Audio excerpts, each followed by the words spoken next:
হঠাৎ হেমন্ত মুখোপাধ্যায় হারমোনিয়ামটা থামিয়ে দিলেন। পুলকবাবুর দিকে তাকিয়ে বললেন, দাঁড়াও দাঁড়াও।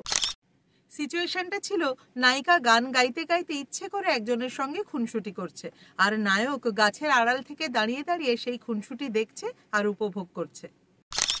হিসেব বলছে আর কিছুদিন পরেই এই গানটি 50 বছর পূর্ণ করবে। এখন নিশ্চয়ই আন্দাজ করছেন কি সেই গান। সেই গানটি গেয়েছিলেন লতা মঙ্গেশকর, যে গানটি আজও সমানভাবে জনপ্রিয়।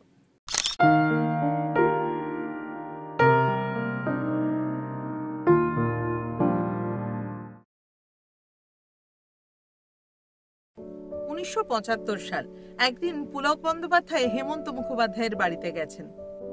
এক গায়িকার জন্য পুজোর গান তৈরি করা হবে। গান লিখবেন পুলক বন্দ্যোপাধ্যায় এবং সুর করবেন হেমন্ত মুখোপাধ্যায়। হারমোনিয়াম বাজিয়ে এক টুকরো সুর করলেন হেমন্ত মুখোপাধ্যায়। সঙ্গে সঙ্গেই পুলক বন্দ্যোপাধ্যায় ওই সুরের উপরেই মিটার বুঝে 2 লাইন গান লিখে ফেললেন। গানের শুরুটা বেশ ভালো হয়েছে, এরপরে অন্তরায় যেতে হবে। হঠাৎ হেমন্ত মুখোপাধ্যায় হারমোনিয়ামটা থামিয়ে দিলেন। পুলকবাবুর দিকে তাকিয়ে বললেন, দাঁড়াও দাঁড়াও, এই গানটা তুমি তোমার ছবিটাতে দাও। ওই সময় একটি বাংলা ছবির কাজ চলছিল। ওই ছবিটির পরিচালনার দায়িত্বে ছিলেন দীনেন গুপ্ত। ছবির গীতিকার এবং সুরকার ছিলেন যথারীতি পুলক বন্দ্যোপাধ্যায় এবং হেমন্ত মুখোপাধ্যায়। হেমন্ত বাবুর কথাটা শুনেই পুলক বন্দ্যোপাধ্যায় একটু সিচুয়েশনটা মনে করলেন।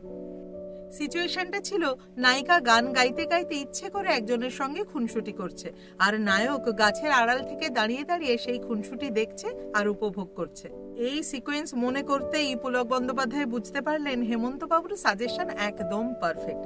তারপরে সম্পূর্ণ গান তৈরি হলো এবং গানটি ওই ছবির জন্যই রাখা হলো। সেই ছবিটির নাম ছিল রাগ অনুরাগ। এই ছবিতে অভিনয় করেছিলেন অপর্ণা সেন, রঞ্জিত মল্লিক, অনুপ কুমার, রবি ঘোষ, সুমিত্রা মুখোপাধ্যায় প্রমুখরা।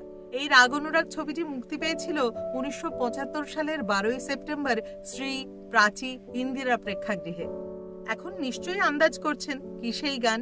সেই গানটি গেয়েছিলেন লতা মঙ্গেশকর, যে গানটি আজও সমানভাবে জনপ্রিয়।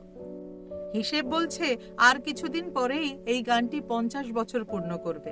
সেই গানটি হলো, গাছের পাতায় রোদের ঝিকিমিকি, আমায় চমকে দাও চমকে দাও, দাও দাও দাও, আমার মন মানে না, দেরি আর সয় না। গাছের পাতায় রোদের ঝিকিমিকি, আমায় চমকে দাও চমকে দাও, দাও দাও দাও। এইভাবেই স্মৃতির সরণি দিয়ে হাঁটতে হাঁটতে আপনাদের সঙ্গে বারবার দেখা হবে। সবাই ভালো থাকুন, সুস্থ থাকুন।